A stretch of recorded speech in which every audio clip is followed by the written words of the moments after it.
Welcome back to No Brush Required. We are on to episode 74 today. I can't believe it. My name's Tamara Grant and my co-host is Barbara Reade, and I'm just going to grab her before we get started chatting. How are you guys today?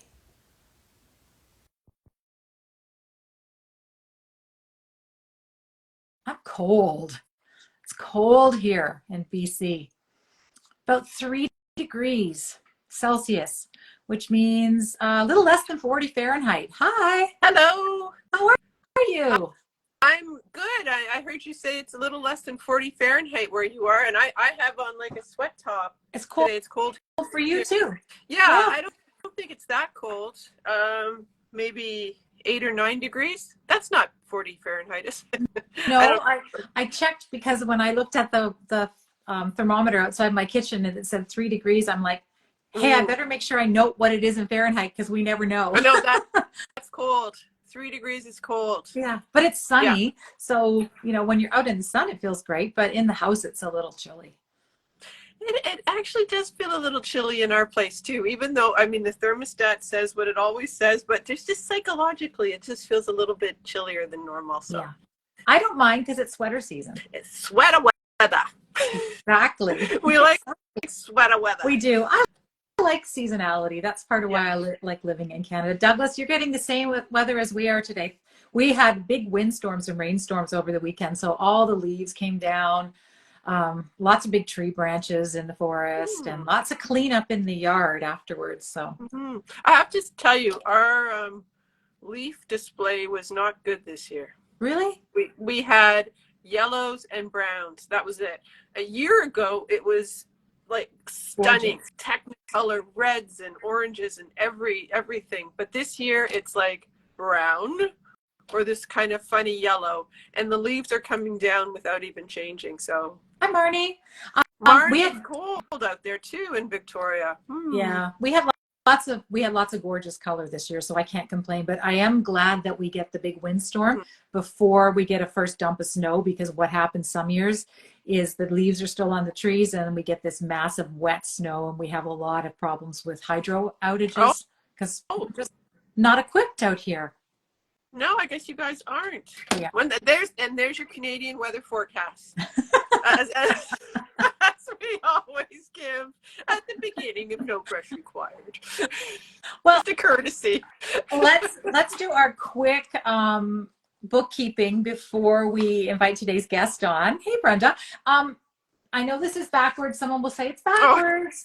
It is backwards, but this is the book we are reading for the next edition of No Brush Required Reads. It's called All the Beauty in the World, The Metropolitan Museum of Art and Me by Patrick Bringley.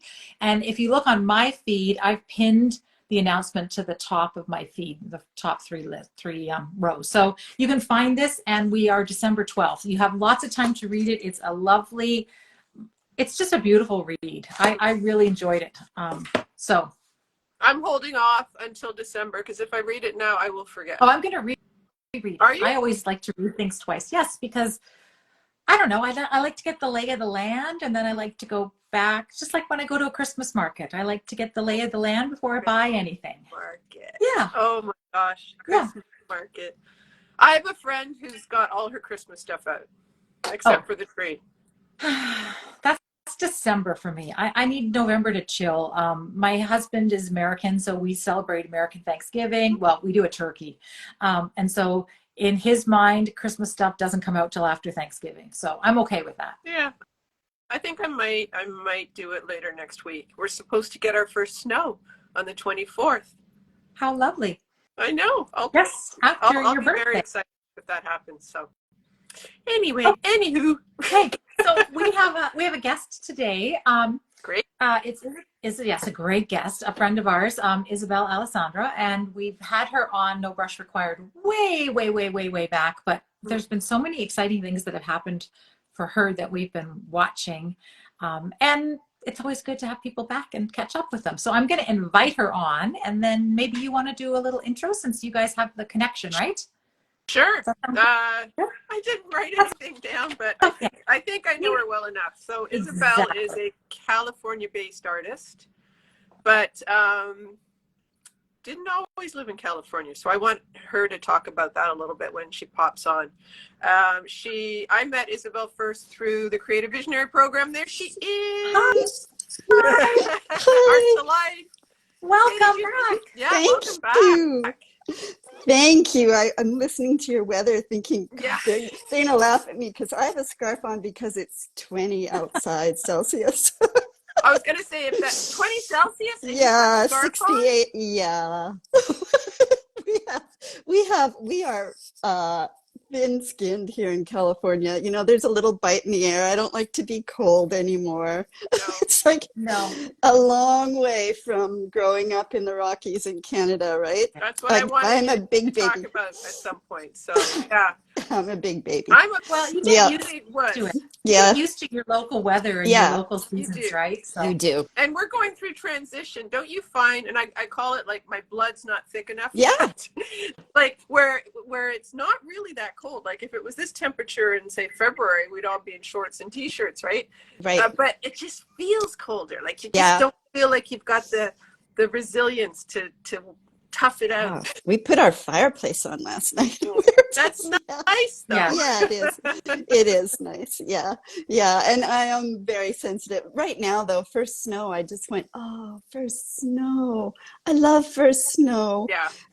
I don't like 4 months of snow or into the snow, 6 months of snow. I like first 2 weeks of snow. Oh my God, I love that. Maybe first month of snow, Yes. really. Mhm. it's so magical, Yeah. right? When it's Yeah. clean, Yeah. it's when it starts to get dirty and you Yeah. have to shovel it. Blush, and it's the ice. I hate Yeah. ice. I'm Yeah. terrified of falling, like just petrified. And I have Yeah. fallen. And You know. plugging your car in. When I first moved here, I had an older, well, maybe it wasn't that much older then because I kept it for a long time, but so I'm in California and I have a heater, like a plug-in thing. Yeah. What do you call those? What are they? Block- Block heater. A block heater, I yes. have a block heater in my car, and for those of you who don't know about that, we in Canada plug our cars in with an electric socket in our garage or in, when I was a teacher and a principal, we had rows and rows of parking, and all of them had a plug-in for us, or we couldn't start our cars at the end of the day. So the plug that you plug into, there's a little block thing, and it warms it up, and it keeps your motor just warm enough so your motor won't freeze, so all the stuff inside won't freeze. Right. And we had to do that. So the mechanics here, when I first took it in for servicing, called me, and we had this great conversation on the telephone, and they were trying to figure out how in the world it would be so cold, and what is this thing? Why do you have it in your car? What does it plug into? Right. That was the funniest thing, because how would people don't see that, mechanics don't see that down here ever in a lifetime, really. No. Yeah. And Okay, so anyway. just for anybody who's a lot younger in our audience who knows who does understand plugging cars, we're not talking about Teslas Oh, right. or electric. Not electric. We're talking about Not plugging electric in cars. gas cars. Okay, so Yeah. just before we move on to art stuff, your story reminds me of when I was teaching, and most of our students got bussed in, and I think we had like 27 or 28 buses. Right. So like everybody. So I guess the temperature plummeted overnight, and none of the buses had plugged in. And so the next day school was canceled because the kids couldn't get to school. So then as teachers, we're all like, maybe we should take shifts, like somebody at like 3 a.m. Go unplug unplugs all the buses. I was a teacher. I know that too. Oh yeah. Oh yeah, that's so Nothing funny. like a snow day. But we couldn't do that in Edmonton because so our rule with our district was the schools never ever closed, because some people, even on our 40 below days, would still send their kids to school, and if the doors were locked and the school wasn't open, the kids would freeze to death. So we had we never ever closed our doors, but we had only a few teachers on, and we combined kids and did fun stuff on snow days. But isn't that interesting? Yeah. That we had to, because it just, in case it got so cold that somebody came to the doors and that would little babies. be awful. Yeah. And real. Yeah. Yeah. Sad ending to not good. Not good. No. Yeah. So, oh, Isabelle, it's so good to see you. You Just in too. case somebody's watching who doesn't know your background, which I find so interesting. I love your story, and I love how you Thanks. decided to become an artist. Would you mind sharing that? No, I don't mind at Good. all. It's I'm much, I can tell the story now without being maybe Yes. without being a blubbering mess. So be a little better than the last time I told it. Yeah. And so here's the thing. We were talking about being a teacher, and I was a principal, and I came to California to do my doctorate, and at USC in Los Angeles, University of Southern California. And my world was teaching children, and then it became teaching adults. And my degree was in managing. It was in leadership and change. So really, my expertise is in managing resistance to change. So I would go into all kinds of organizations, whether they were school districts or health organizations, big companies. And when they were planning a move toward a big improvement, a big change that would impact people in the way that they worked and felt about their work, they would hire me to come in and help them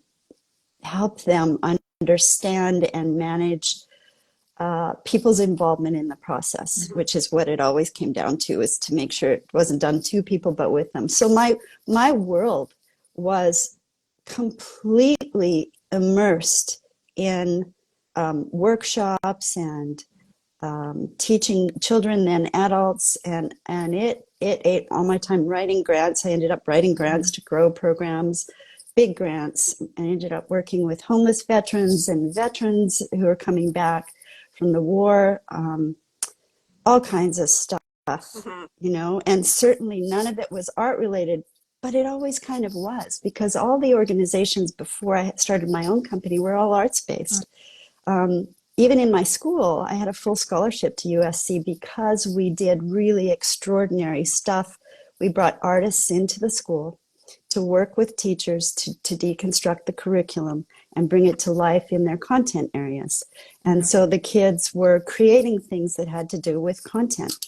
And they were drawing and sculpting and building and doing all kinds of stuff in our school. And it really had a huge impact on their test scores. And I did the same thing with two other organizations that I worked for. Both of them were entrepreneurs trying to change the school system in a great big way. They were very wealthy, and we brought the arts into schools.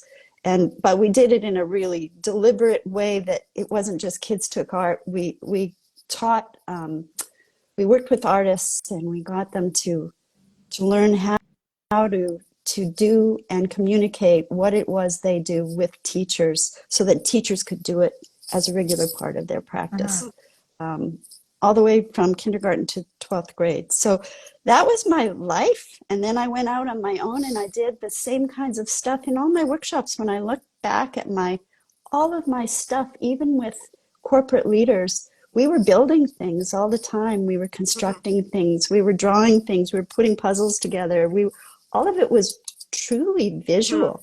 So I've only really started to build that part into my story, because people are always surprised when I get to this part that suddenly I became an artist. Right. and they say, well, did you not paint before? No, I didn't. Did you not create? I'd say, no, I didn't. I took the odd workshop on the weekend, but it's not true, because I look at my slides and my PowerPoint stuff and the videos we created. They're beautiful. So they are. And so I really was creating. I don't know that we can shut this thing we have in us off. I think, though, that it's there and it's bubbling. And for people like me who didn't give it free rein all the time, who still were working because, making a living, that kind of stuff. So anyway, But it's fascinating. It's fascinating to reflect back, and maybe you weren't able to do this a few years ago, but to see all those breadcrumbs and to see how those things are related. I mean, my background is in science, and I've started to kind of dig into that and thinking that it's so different from what I'm doing now. But there's a lot of skill sets and a lot of the things that you enjoyed doing in that previous role that were setting the stage for being more overtly creative. Sure. And let me also say that I've said this a lot this summer when I had, I was at the Laguna Beach Festival of Arts, and there were 250,000 people that came through over 2 months. That's a lot of people to talk to about your work, right? And they didn't all stop at my work, trust me.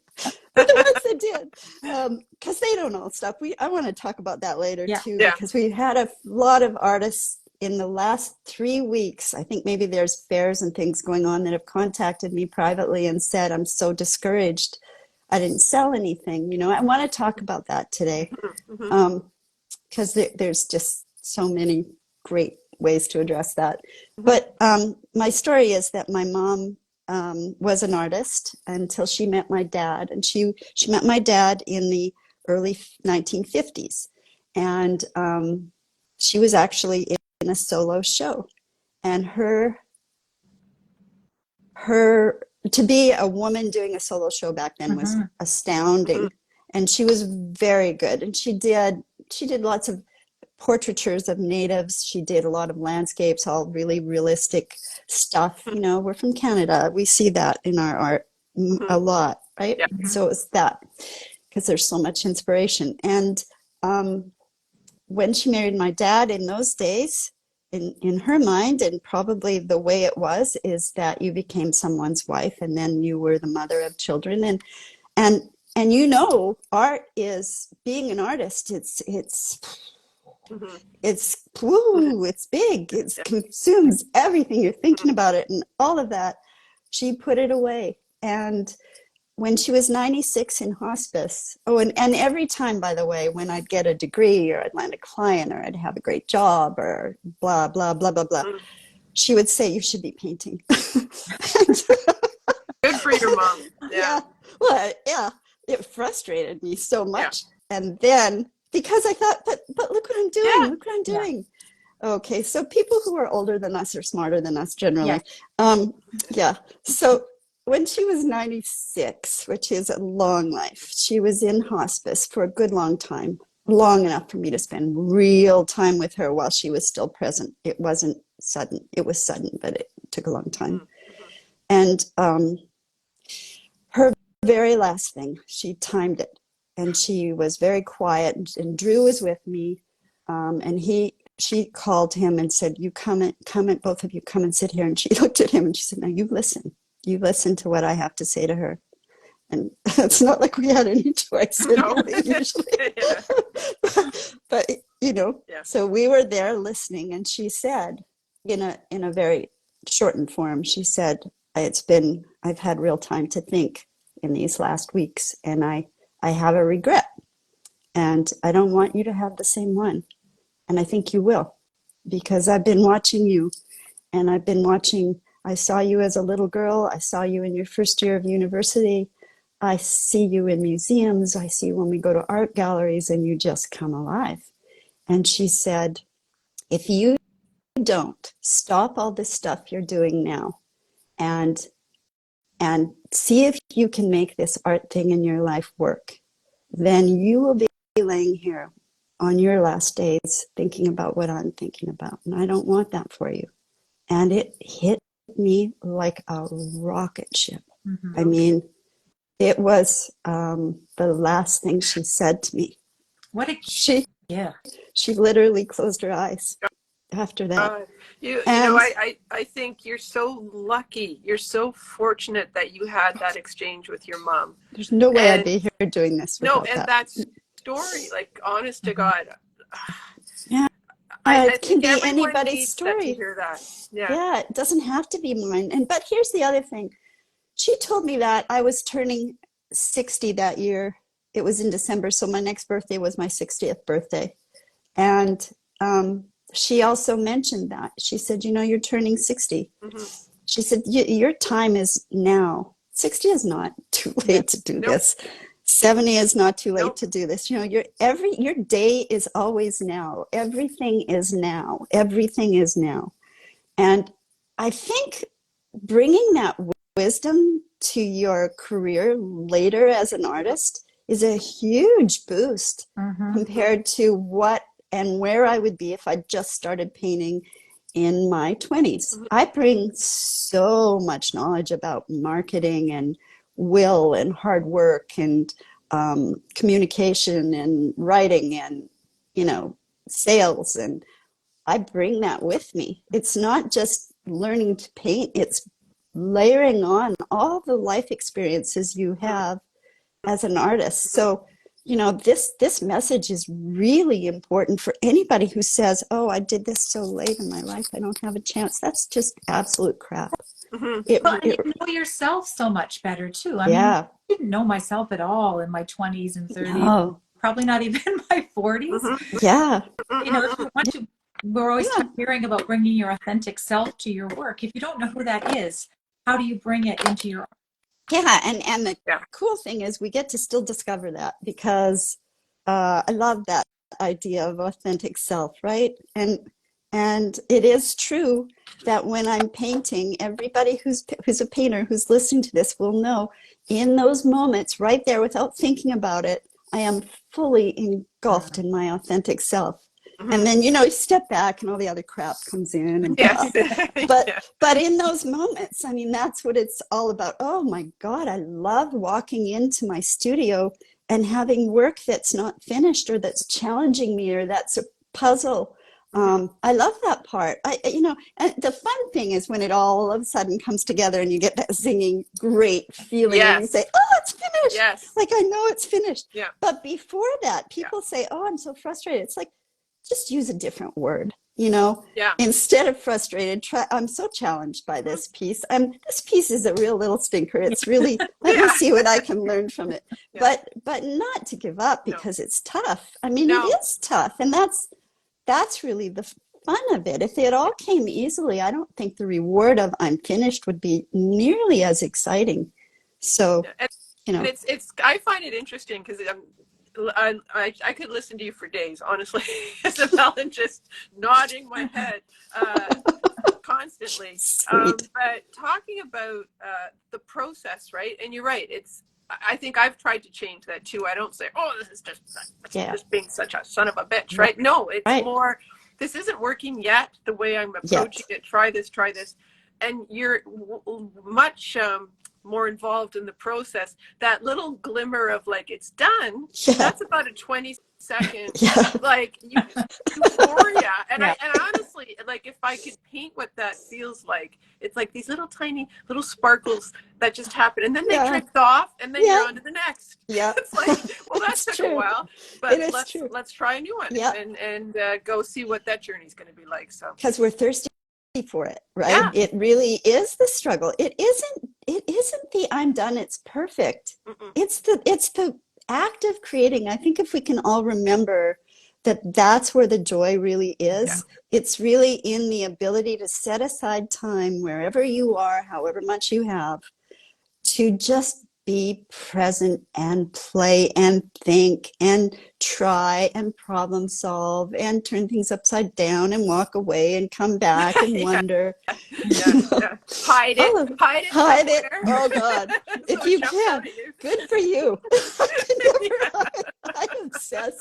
All that stuff about walking away that Nick always says, and let it be, and forget that. I obsess. I can't. I can't. And I agree.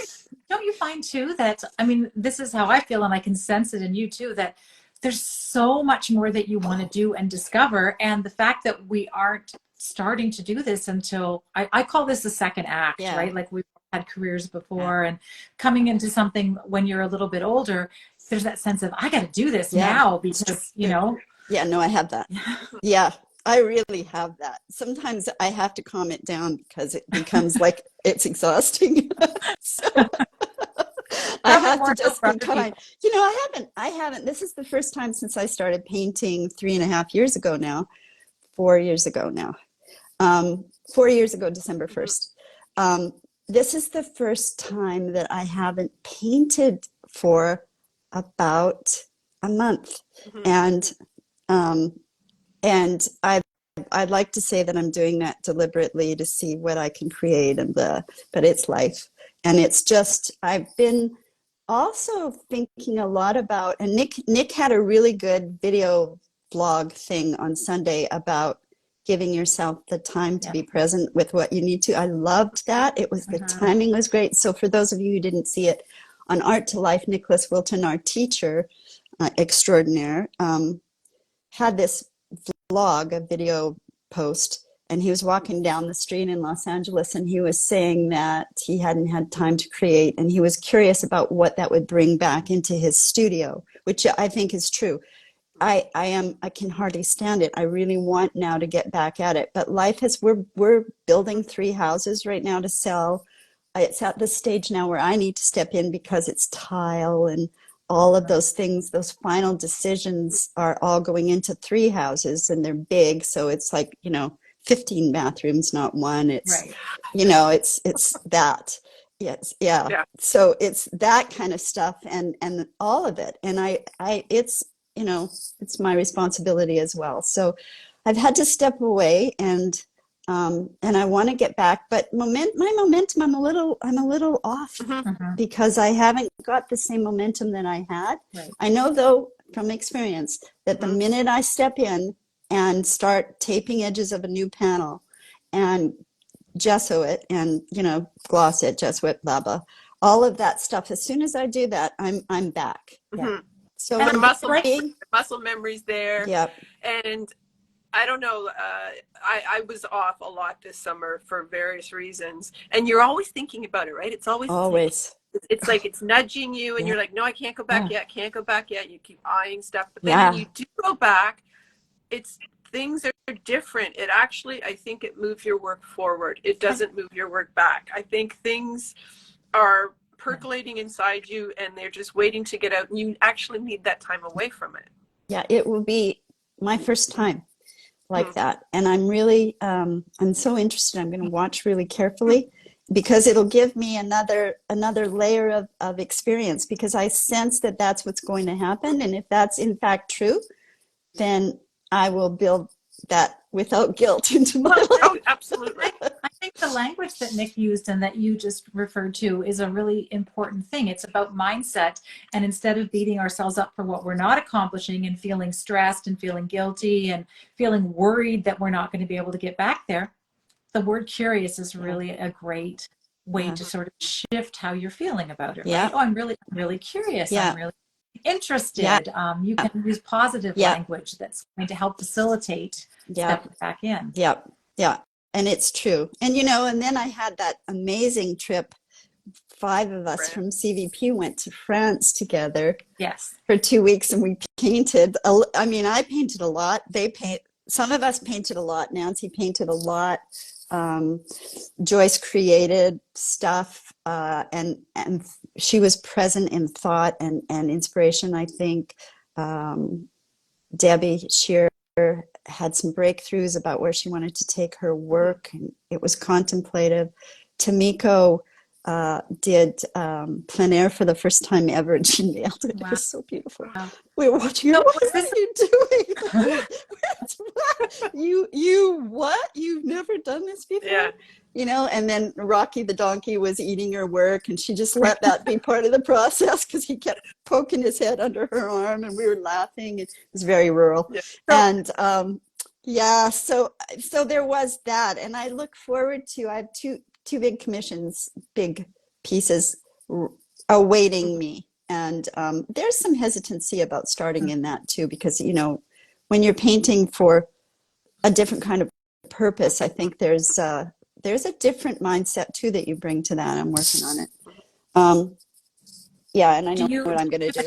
Do you do an extra piece? When I've done commissions, I always have an extra piece on the side, because I find it helps free me up. Not at this size, I don't, because they're big. They're 72 inches. So no. But you know what I do? I feel like I've been to the houses of these people, and I don't know them personally, but I do now. And I have a sense, I really have a feel for what they want. But my way of approaching commissions is absolutely no obligation, no money down. If you don't like it, I'll sell it. And but I'm doing this with you in my head. You are in my head the whole time I'm doing it, and what you said you loved and what you want. And that's where I will be. But I don't give any previews. at all, because you know why. Oh, because it'll change. You'll get rid of the big part of the design. Oh my God. Well, even in the last piece, one of the bigger pieces I sold in Peterson this month, it was completely different when I first showed it to him. And he said, we love it, send that one too. And it was big, it was 60 by 60. So that's a commitment, you know? Yeah. And from the gallery also, that's a commitment. That takes up a lot of wall space. And he loved it. I went to bed. Oh, I'm so happy. He loves it. At 3:30 in the morning, I woke up. I hate it. And so I went after it, and I showed it to him the next day, you know, after bajillions of hours. I don't know how many I did, maybe another 12 straight on big changes, you know. And and I said it to him, and he said, we really liked the red stuff in there. And I stood back and I thought, because I've just texted him an image and said, I have to change the name of this piece because it looks completely different. So he said, I missed the red, I have to be honest. So I stood back, I looked at it, and I really trust Jim Peterson. He has such a good eye.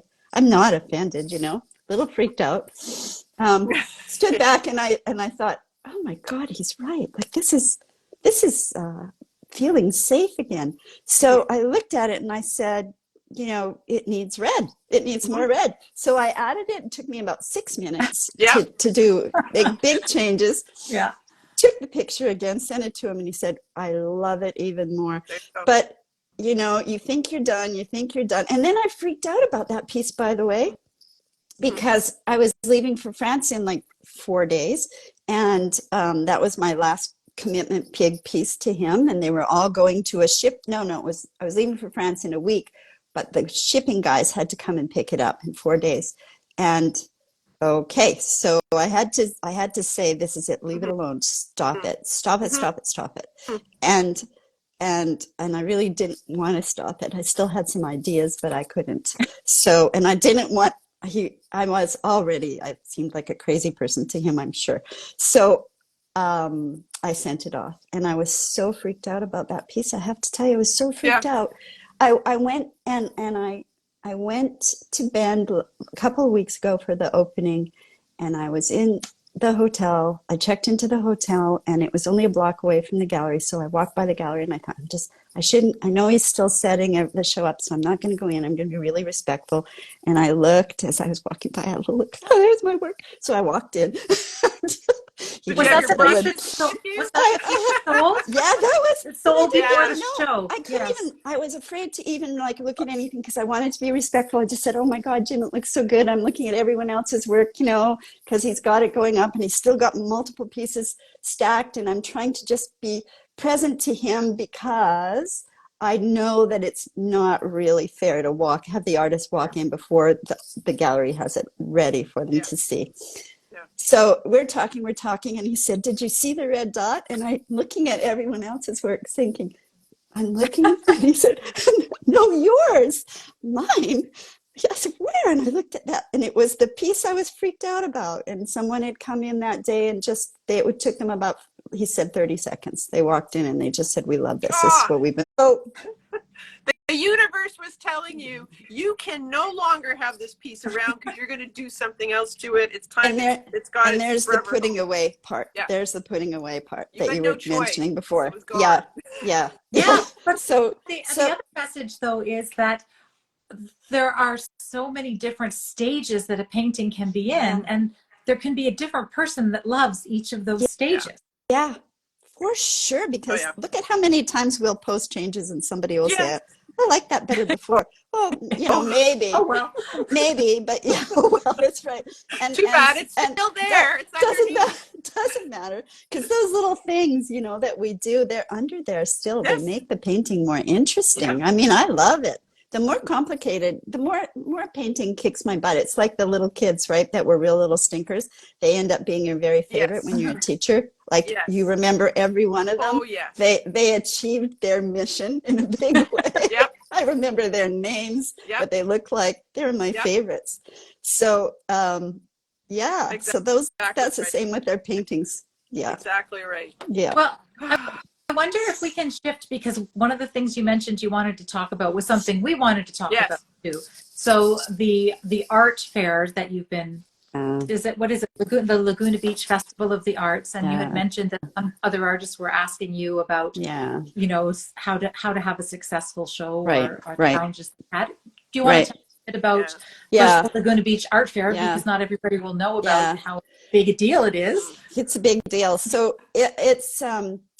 it's a big deal because it's a big commitment of time, first of all, Mhm. but it's a juried show. The jury members are usually museum directors. A couple of years ago, it was MoMA and LACMA. MoMA? Did you say MoMA? Barb's gonna MoMA? cry. I know, MoMA? and and you're thinking about, Oh, yeah, it's not there. and you're thinking about who these people are, right? You can't do that. I mean, you Yeah. just do your very best and you put it out, and so it's a juried art show.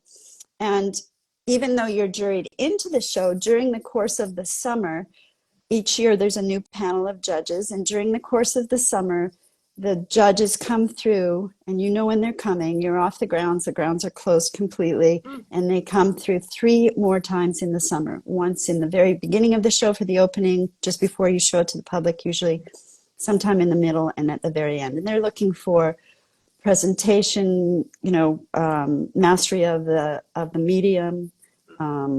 They're not looking at sales. They're just looking at the quality of the work, and they're looking for consistency over time. And but here's what I want to say. I sold a lot of paintings, but I was there for 2 months, not 4 days. I didn't sell anything in the first 4 days, everybody.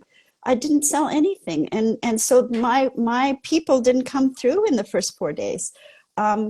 They came through after, and sometimes they would come in a flurry of people where there was one a day, every day, or two a day for a while, and then it would be super, super quiet, and maybe there was 4 days where nothing sold, or and the average art show is 4 days. Yeah. So it's not 2 months. Point. It doesn't have 250,000 people. So the odds of me selling are really high, right? I mean, they're higher for sure.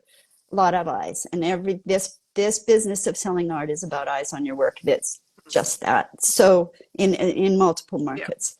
So so I want you to remember that. But the other thing that was really important for me, that I noticed that I sold, and not everybody did at the festival, is that I didn't have just one color. I didn't have a wall of one color that, if I wasn't hitting the mark and most people didn't like that color, I lost them. I didn't have that. I didn't have just one size. I didn't have I think color and size were really important. I had a multitude of things. It wasn't a single series that I had up that all looked the same. They all looked really different. And it's still our voice. But a lot of times I'm seeing artists who are disappointed, and I'll go back and look at their posts of an art fair they were in, and their pieces all look really, really similar. And you have to have a variety if you want to hit a variety of people. Right. And so there has to be a little something for everybody.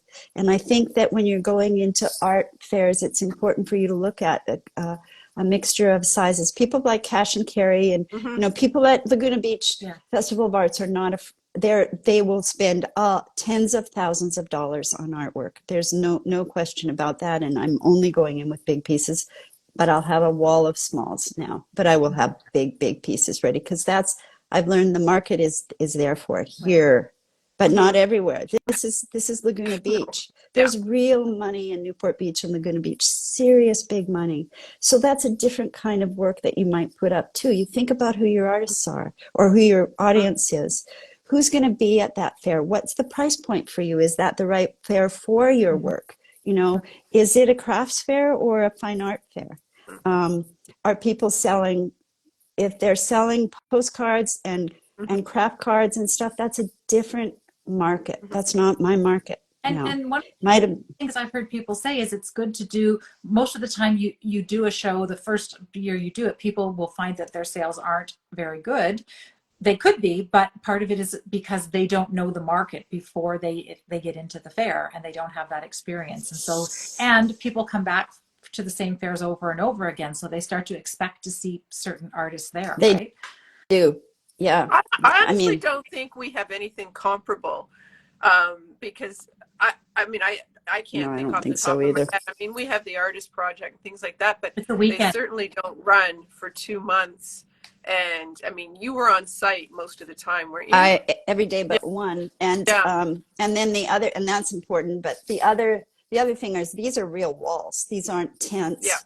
You know, they're hard, um they're walls, and everyone is painted. They assign them, but you have, it looks like it is a permanent structure, but the walls all come down every Right. year and they're reconstructed. And but yeah, it's an amazing experience. But I don't think it's fair to compare another art fair. And when you see my sales when I post them, because I do that for clients as well, you know, it's credibility, and people are watching, they're following True. me. Mhm. But I don't think it's fair to compare to the Laguna Beach Festival of Arts Yeah. when you see me put sale, sale, sale, sale. It's 2,000 people every single night. And there are masses of people. And then people come early. Seems like the real buyers will come before the crowds come. So Mhm. you have to be there because they're there because They want they to talk want to your undivided time. Mhm. Yeah. Yep. And as they should, if you're selling pieces for thousands of Yeah. dollars, right? Yeah. You need to have Yeah. that connection with them. Yeah. And I love the photos that you post where you find, who are these people who are like in these Oh, they're fantastic everywhere. I outfits? It's know. like hats and I bags. hunt them down. If I see them and I'm talking to somebody and I think, oh my God, I have to finish the conversation. Look at that I gotta person. go get them. I do. And now I have, the fun thing is that a lot of people will send people over to my booth now, and it'll be 3 years now, and people know, and sometimes people will show up and ask if they can have their picture taken. It's like, are you kidding? Of course you can. Absolutely. Look at you. Yeah. I mean, my God, it's pretty. And I'll see somebody coming over kind of looking at me, and I'll just say, I know why you're here. Yeah. And you're You hanging are, out with the painting that matches yeah, your outfit. you are spectacular. Yeah. Yeah.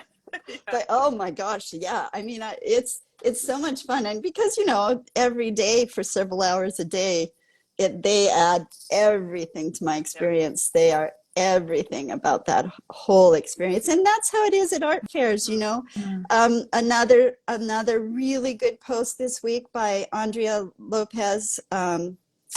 Said that she's on her way to Columbia, so I know she's not listening right now. But she said that she was really scared on her first day. This post was really good. If you look up Andrea Lopez, you'll see I think her work is absolutely spectacular. Gallery ready right now in very good galleries. That's what I think personally. If I had a gallery, I'd definitely represent her for sure. And so she was petrified. And I've met her once. She came into, I think she came into a gallery in Laguna Beach when I was there, and I just was so impressed by her, and she was so poised and confident. And so when she wrote that she froze on the first day and felt insecure and had to go home, hardly anyone stopped by her booth, and she had to go home and have a little chat with herself. And when she did, she decided that she was just going to go back the next day and be herself and smile and be present. And she had such a different experience because of that. So that's the other thing, is this is such a cool thing. You get to meet people. And I remember going with my mom to the Festival of Arts when she was 80. And I think I told this story before, and she kept stopping at all the booths and saying, my daughter could be here. And they'd say, oh, what do you do? And I'd say, I don't do anything. Mom, stop it. You're embarrassing me. Like, stop this. But she said it anyway. But I remember being so grateful to the artists, not just for talking to me, but for spending time with an 80-year-old woman who was so enthusiastic and really wanted to share her story. And they listened. And so my dedication to wherever I am now is to just be that person that was that person for my mom. And Yeah. a few of those artists are still there. And I, you know, I mean, they know how grateful I am and that I remember them for that. And I would like to be remembered for being really kind in those festivals and understanding that people are nervous to talk to artists. I was. Yeah. And so don't forget, if you're scared, the people that are around you are really nervous anyways. They don't feel like, you know, what do they say? So I think that the way to start is, hi, thank you for stopping and looking at my work. I really appreciate it. And then, can I tell you about this? Would you like to hear about my work? I got a couple of people who said, no, not really. No. So, okay, well, that's all right. You know, thanks for stopping and looking. And then, by the way, I had tons of people just walk by and kind of like, whoa, you know, I had that too. Yeah. I had people who walked right by and didn't give my work a second glance, and that's okay. It's not for everybody. It's a good sign. You don't want something that everybody loves, because then you're kind of, I don't know, there's something about being very average that generic. And there's no such thing anyway, because we wouldn't necessarily stop at that work. So, you know, it's although there was one piece by Haley under Haley.com. It was a nude woman. It was a photograph. I will say that 100%, honestly, of people looked at this picture, this photograph that she took of this. I don't mean this in a pejorative way, but she was roly-poly in that she had a lot of round shapes, Rubenesque in a big, beautiful way, but she happened to be walking on these round rocks that were exactly the shape that she was. And the light hit her, and she had red fuzzy hair with a flat straw hat on, and it was from behind, and her hands were like this, so she was walking delicately, and it was taken from behind on the beach. And there were parents who did this on their kids' eyes, and then I'd see the kids sneak around the corner in my booth and look. And there were, I would say, honestly, every single woman that walked through that art fair stopped and fell in love with that piece. And then not so many men, interestingly enough, but some, but not so many. And that piece, that was an interesting piece of art that caught everyone's attention. And I love that kind of work too, that, you know, if you talk to anybody who was at the Festival of Arts last year and you mention that piece, they will have remembered it. So there's that, you know, there's that really fun stuff that happens for you guys when you were in New York this year again. What was your piece that really stands out for you? Well, I would say there was an exhibition in the Met that we stumbled upon. The Cecily Brown exhibition that we weren't expecting to see, because the Met is so darn confusing. We ended up walking into this room and we stood in front of these paintings, and we were with another friend, Patricia, and we all just stood there and our jaws dropped. And it was like time stopped. These pieces were massive and colorful and energetic. And I remember everything in that exhibition, but I will. That one piece, girlfriend, what was it called? BFF was my favorite. You talking about the painting? Okay, yeah. But if you Google her, Cecily Brown, she's like fairly young, I guess, compared to us, or me, compared to me. Haley is too. British artist, and just been painting away. But it's true, we stumbled into that. We weren't expecting that, and it was kind of like, being in this magical place of paintings. I mean, we all hope that someday will be us. I mean, I think that if you could ask for, you know, what do you aspire to, it would be that there were a room of paintings that people walked into and just went, that's what I want. That's what I want. And create that's my environment. Vision. Like, you know, the paintings they spoke. They sung, like they were just, I can't explain it. We all just had that moment, you know, and all three of us were in sync about it. And we wanted to touch them, and we we couldn't. But there weren't that many people in this gallery. Everybody was there for the Manet and Degas show, including us. Yeah. And so stumbling into this gallery where there really weren't that many people, and I'm not sure it would have appealed to everybody, Yeah. but it just was Oh, I like love that. knocked Oh, our You can socks off. I love that. find a video. I Yeah. saw something that came up on YouTube because I watch a lot of the Mets Yeah. videos, and somebody did a walkthrough of this exhibition, and they didn't narrate it, which I would have been kind of nice to hear their perspective, but they did Yeah. walk through and look at all of the pieces and had Yeah. their camera. Yeah. So you can find it, guys, if you want to look. But great And there story it is right telling. now. It wasn't for everybody. And Right. and another, you know, if she's listening, I won't say her name because she might be a little sensitive, also had an experience where an artist was a little critical of her work, and it hurt her feelings a lot. And she reached out to say, has this ever happened to you? How do you deal with it? That work that you guys saw, you just said it wasn't for everybody. Was it in the Met? Yes. It was in the Met. And Yes. it's not for everybody. Everybody remember that. Not everything you do is going to be, Drew doesn't really like my work. And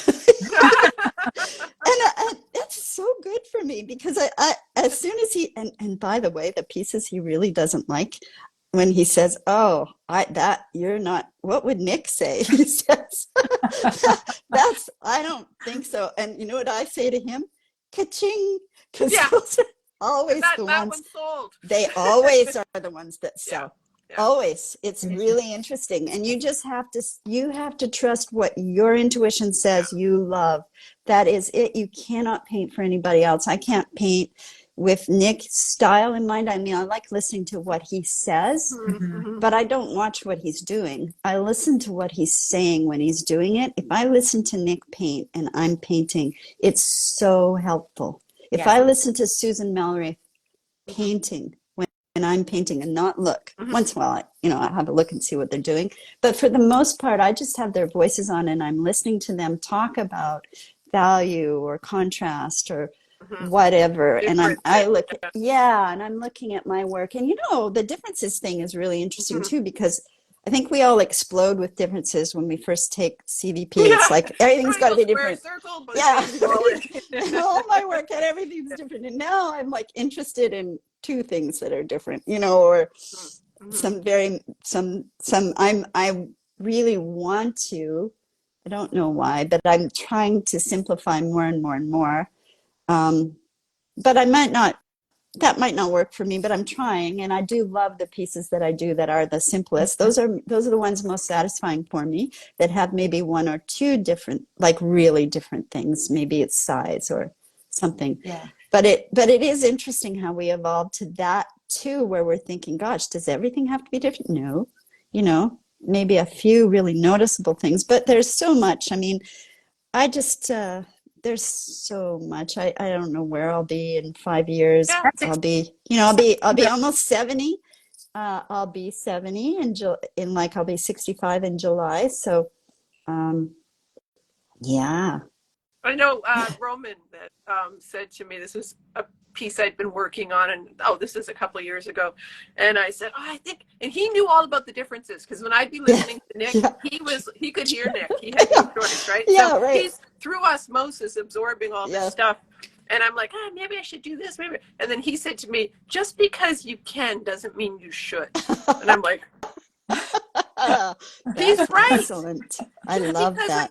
I can do something there doesn't mean I should. And then he just kind of walked away. I'm like, damn it. He's right. You weren't It's a good thing to have. No, the kind of response. because it was actually really helpful. I was still early enough in my, I think you and I started painting about the same time. Yeah. And I was still early enough in the whole figuring things out stage that, you're like, you're a little bit like bobbing in the water and trying this and trying that. Yeah. And so no, I needed to hear that. I'm still a little bit bobbing in the water. Once in a while I have some good strokes. And then I'm bobbing in the water. Then I swim. Then I bob. But it is interesting how little almost passing comments can affect the way you think about your work, because I've started leaving a lot more blank space in my work. And that was after a comment by an artist friend who said something about, maybe less is more. And at first I was like, you kind of, what what are you doing? Talking, Yeah. telling you Yeah, yeah. minutes, as opposed to turning it around saying, well, what if they're right? And Yeah. what if I do that? And what might Yeah. happen? And it kind of Yeah. opens up new doors to explore, right? Yep. And And then and a year from now, you'll probably, that'll be a phase that you kind of go through too. I totally get it. Totally get it. totally. I'm watching the clock and I'm terrified. I have to, because Oh, my theory it was so is fun. the problem with our last video that has 0 views, apparently, it was like 10 seconds short of Let's 60 go. minutes. We are at do it. It 11:55. has way more than zero I views. know, It's I a know. glitch. It's a But I was weird thinking, Instagram. because we were like almost at 60 No. minutes. Like, anyways, I don't want to lose this. Yeah. We still have That so much was more we haven't fun. talked about. I know. Oh, we just appreciate your generosity. When you talked about wanting people to remember you as being someone who was very kind when they expressed an interest in their art. I also have to say another one of your key characteristics that I love is your generosity and how much you share with everybody in your Instagram posts. I learn from you all the time. Oh, well. And I love that you're out there kind of shining a light on all of these things for us. Oh, thank you. That means a lot to me. It really does. Best compliment of all. We could honestly have you on once a month, because it's like I need a dose of vitamin Isabelle. I learned something. It helps me. It kind of speaks to the core of what I do. And it's reassuring. I mean, you'd be a fabulous artist coach too. Like, just coaching people who just need to hear these things. Yeah. Great story. Thank you. I really appreciate it. You guys, I love being on this. I love listening to you. I love how joyful you are and how comfortable you make everybody feel. I wasn't, I just knew I was just going to sit down and we were just going to talk and who knows what. And that's anybody, if you are so fortunate to be asked to come on this, just say yes. It'll be absolutely fine. You'll be fine. We didn't get to cocktails, but I'm sort of into gin and tonics these days. Okay. Yeah, lots of lime. Gin library. That's what we call it, the gin library. Oh, wow. There you go. Time for a visit. Yes. Yeah. Oh, for sure next year. I had a bunch of people surprise me at Peterson from Canada, and it was unbelievably amazing. They just walked in the door and they made a special trip just for the show. It was really crazy. So it's my turn. So I'll be back. Awesome. Yeah. Yeah. All right. Thanks everybody for tuning in. Bye. Links in the show notes, and we'll see you next week. Okay. Thank Bye, you. guys. Bye-bye.